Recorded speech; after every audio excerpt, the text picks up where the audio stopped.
श्री स्वामी समर्थ. जय जय स्वामी समर्थ. ओम सोम सोमाय नमः. नमस्कार फ्रेंड्स.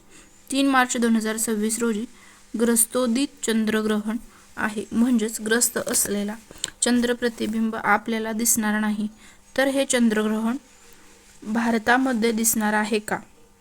ग्रहण स्पर्श म्हणजेच ग्रहण सुरू कधी होईल, ग्रहण संपेल कधी, वेदाचे नियम पाळायचे आहेत का, पाळायचे असल्यास कोणते नियम पाळावेत, गर्भवती महिला, वृद्ध किंवा लहान मुलं यांनी कोणते नियम पाळावे, काळजी कशी घ्यावी, ग्रहण काळामध्ये कोणते स्तोत्र मंत्र पठण करावे, कोणती सेवा कराव्या, अशी सर्व माहिती आपण आजच्या या व्हिडिओमध्ये बघणार आहोत.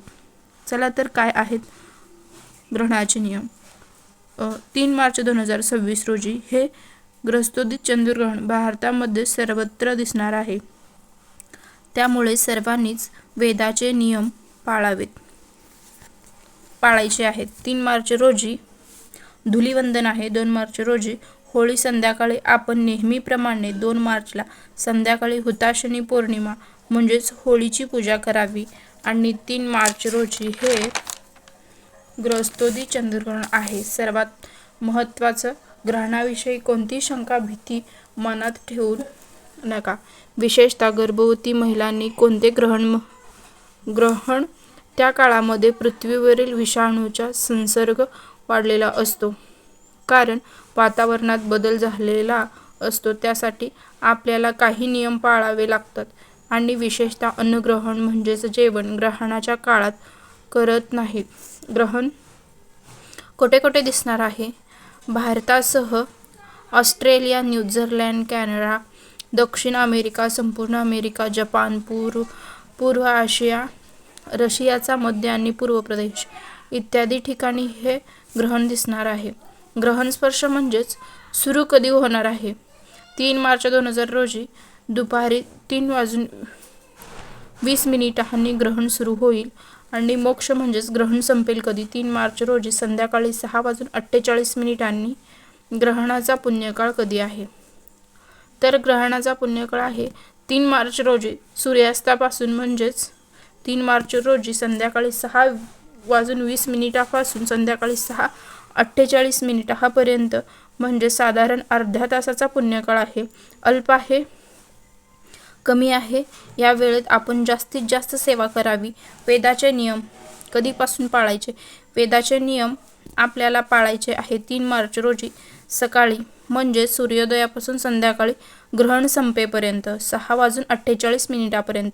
गर्भवती महिला, वृद्ध किंवा आजारी माणसं असतील, लहान मुलं असतील, यांच्यासाठी वेदाचे नियम थोडे शिथिल केले आहेत.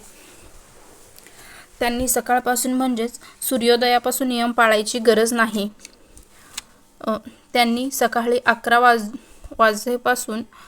वाजल्यापासून संध्याकाळी 6:48 पर्यंत ग्रहण संपेपर्यंत नियम पाळावेत.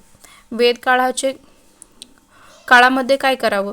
तर आपण पाणी पिऊ शकता, मूलमूत्र उत्सर्जन म्हणजेच लघवीला किंवा शरीर धर्म असतो, आपण जाऊ शकता. झोपू शकता. ज्यांना शक्य होईल त्यांनी या काळात जेवण करू नका. गर्भवती महिलांच्या बाबतीत आपण सकाळी 10 वाजल्यापासून संध्याकाळी साधारण 6:45 वाजेपर्यंत, म्हणजे 6:48 पर्यंत नियम पाळायचे आहेत.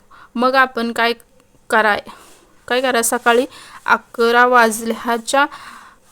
वाजण्याच्या आत जेवण करून घ्या. नंतर या वेळेच्या काळात, वेदाच्या काळात, म्हणजेच 11 पासून संध्याकाळी 6:45 6:48 पर्यंत जेवण जमल तेवढे आपण कंट्रोल करावं. पाणी पिलं तर चालेल.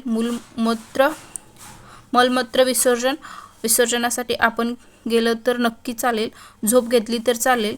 आणि अगदीच अशक्य असेल तर डिहायड्रेशन होत असेल, अशक्तपणा असेल, आजारी असतील, गर्भवती स्त्रिया किंवा वृद्ध माणसं, आजारी माणसं, आपण कुठल्याही प्रकारचे नियम पाळू नका. आपली नेहमीप्रमाणे घ्या. मनामध्ये शंका भीती न ठेवता जेवढे शक्य होईल तेवढे ग्रहणाचे नियम आपण पाळावेत. ग्रहण काळामध्ये जप करावा. देवपूजा हा आपण करू शकता. स्नान आपण सकाळी ग्रहण लागलं म्हणजेच सूर्योदयाच्या वेळेस आपण नेहमीप्रमाणे स्नान करून घ्यावं आणि ज्यांना जमेल ग्रहण संपल्यानंतर देखील आपण संध्याकाळी 7:48 वाजल्यानंतर स्नान करावं.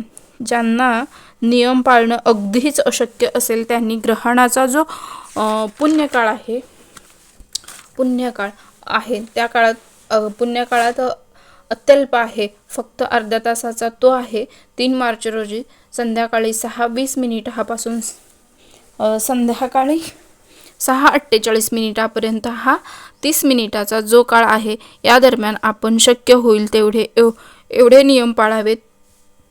या दरम्यान आपण काही खाऊ नका. देवपूजा, जप, तर्पण, दान यापैकी जे शक्य असेल आपण ग्रहणाच्या काळात करावं.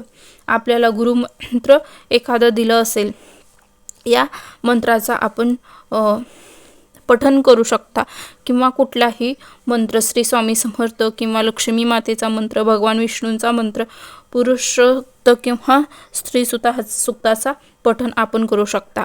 ग्रहण काळामध्ये केलेले आध्यात्मिक सेवा अत्यंत प्रभावी असते. मंत्र उजळून निघतात.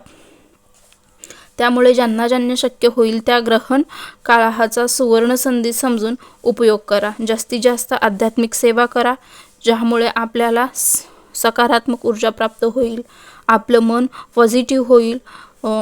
चंद्रदेवतेच्या कुठलाही मंत्र, ओम सोम सोमाय नमः किंवा ओम श्री सोमाय नमः या मंत्राचा आपण पठण करावं.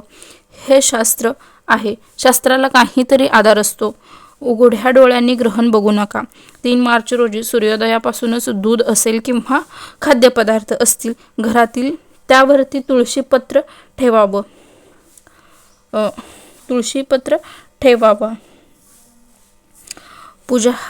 होळीची पूजा 3 मार्च रोजी संध्याकाळी करावी. ग्रहणाविषयीची माहिती आपल्याला आवडल्यास शेअर करा, सबस्क्राईब करा, लाईक करा आणि कमेंटमध्ये श्री स्वामी समर्थ लिहायला विसरू नका. धन्यवाद.